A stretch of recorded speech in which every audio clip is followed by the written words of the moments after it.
Our first reading for this Sunday comes from the first book of Kings. We would like to reflect on the love, the compassion, and the divine authority of God that gives us life. Life comes to us from God, definitely, but from God's love and compassion and the power of His authority as God. Now, in the first reading, we find the figure of the great prophet Elijah, who was welcomed to the house of a widow, who at that time was living with her only son, her only boy. And this act of kindness on the part of the widow extended towards Elijah produced a lot of miracles, not only for Elijah, but also for mother and son. But in this Sunday's episode, we see how the son of this generous and hospitable widow died.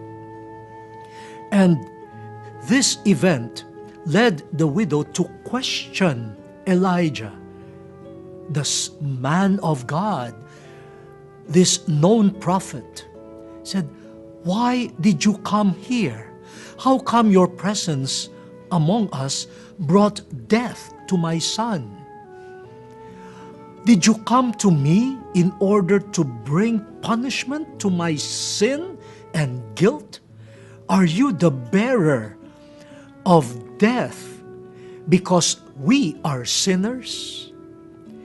This must have moved Elijah. Is this what the man of God is supposed to bring? Death, punishment for the guilty? So Elijah prayed to God that the life breath, reminiscent of Genesis, that the life breath coming from God may be restored to this boy. And Elijah did something. 3 times he approached the boy, stretched himself on the lifeless body of the boy, so that the warmth of a live body could resuscitate the dead body of the boy. But the power of God worked. God heard the prayer of Elijah and restored the life breath of the boy. And this brought this widow to a new realization. The prophet Elijah was sent by God not as a bearer of death and punishment, but as the bearer of life. The compassion of God through the prayer of Elijah and the divine authority at work through Elijah restored this boy back to life and back to his mother. Life owed to compassion. Life owed to the divine authority and divine power. My dear brothers and sisters, let us value our lives.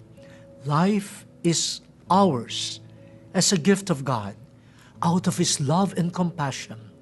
And it is not just a biological reality. Life is a fruit of divine authority. Our second reading for this Sunday comes from the letter of Paul to the Galatians. We have been reflecting on life as a gift of God, a gift of the power, compassion, and the love of God. The combination of love and power of God. This brings forth life. And in the first reading, we see how through the prayer of Elijah the prophet and through the compassion and power of God, the son of a widow was restored to life. Now, in the second reading, we find another dimension of the restoration to life. And this is not just a return to biological or natural life, as was experienced by the son of the widow in the first reading. Life also has a quality. Life has a purpose. Life is life because of its meaning, because of its purpose. So even if we may be physically healthy, we need to be restored to life in terms of purpose, direction, and meaning. And this was the experience of St. Paul. He talked about his former way of life in Judaism. And what was this former way of life in Judaism? It was not bad at all. It was filled with zeal for the Word of God. It was filled with zeal to preserve the traditions of his ancestors in the faith. However, this zeal led Paul to a certain type of rigidity and blindness. Out of his zeal for his Judaic faith, he desired to persecute the Church of Christ. And in fact, he participated in the death, the killing of some Christians. That was his way of life. Out of zeal for God, he was willing to kill. Out of zeal for his traditions, he was willing to persecute.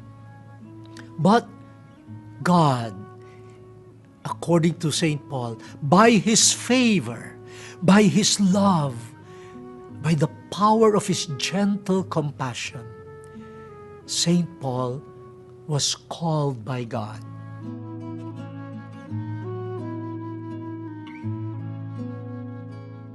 Again, not out of any merit on his part, but simply out of the love, the gracious love of God. And new life was given to St. Paul, a new direction. He is now the apostle of Jesus' gospel, because Jesus himself had revealed himself to St. Paul. St. Paul experienced love and divine power in the revelation of Jesus, and that changed his life. That brought him to a new direction. It was clarified for him that he would be the apostle to the Gentiles.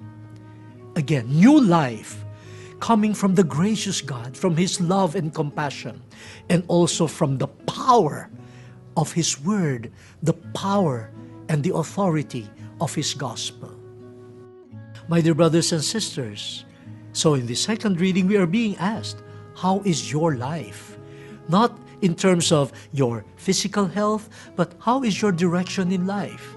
And if you desire to be reborn in your meaningfulness and purpose in life, then rely on the compassion of God and the power of his gospel, and you will be restored to life. Our gospel passage for this Sunday comes from St. Luke.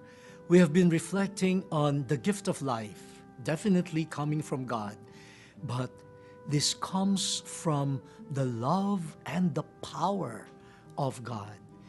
Look at that blending, the gentleness of God's love and compassion, and the power emanating from his divine authority. When these come together, then there is life. There is new life. This was the experience of the widow whose son died in the first reading, and Elijah prayed to God, and God had compassion on the widow. And through the power of God's love, compassion, and of course, divine authority, the boy was restored to life. And so Elijah was rediscovered by the widow as a man of God who came to them not to bring punishment for sin, but new life out of the compassion of God. In the second reading from the letter of Paul to the Galatians, Paul narrates how in his previous life, filled with zeal for the Judaic tradition, he reached the point of persecuting the early followers of Jesus Christ. But through the graciousness of God and the power of the revelation of Jesus to him and his gospel, then his life was given a new direction. And he discovered his real purpose in life, which is to be a believer of Jesus Christ and to be the apostle of the gospel of Christ. So it is not just a restoration of physical health, physical life, but even a discovery of the direction of our lives that happens when the compassion of the Lord works in us and the power of His Word hits us and becomes operative in our lives. This combination of compassion and power is very much present in the gospel.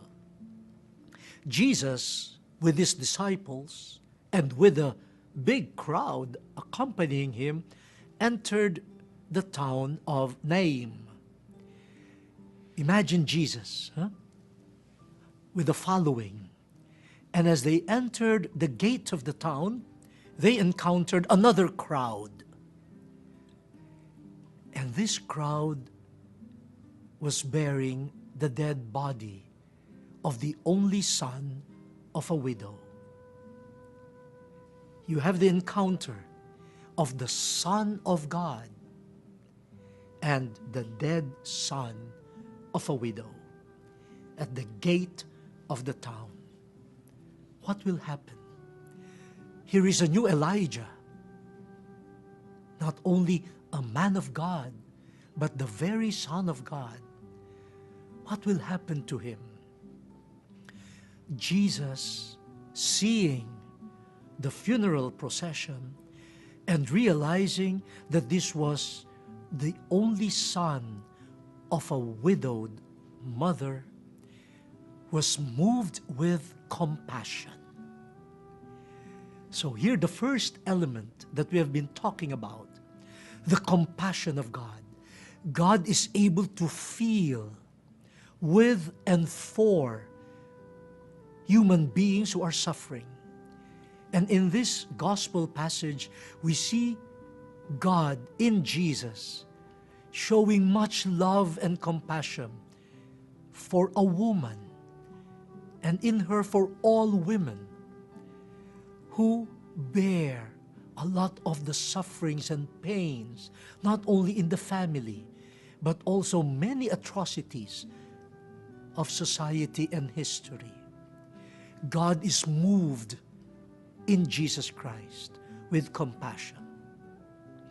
And this compassion led Jesus to act. He touched the litter. Wow. Now, if you are a zealous defender of Judaic tradition, like St. Paul in the second reading, you would have said, oh, Jesus is now impure, for he had touched something that is associated with the dead. But will Jesus become impure? Will he be contaminated by the sting of death that he has just touched? Let us see. Unlike Elijah who prayed to God so that the life breath of the boy would be restored, Jesus in this episode did not pray. He, by the power of his words, restored this boy to life. He just said, "Young man, I bid you get up." The power of Jesus, the power of his word, and the boy was restored to life and restored to his mother. The compassionate heart of God and the power of his word. You see, life-giving.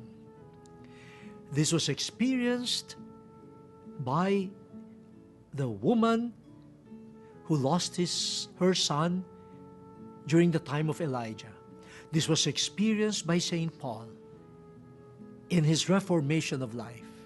And this was very much present in the experience of the widow of Nain. We are looking for life in our family. We're looking for life in society. Maybe we need these two components. Life will arise only when there is pure love and compassion.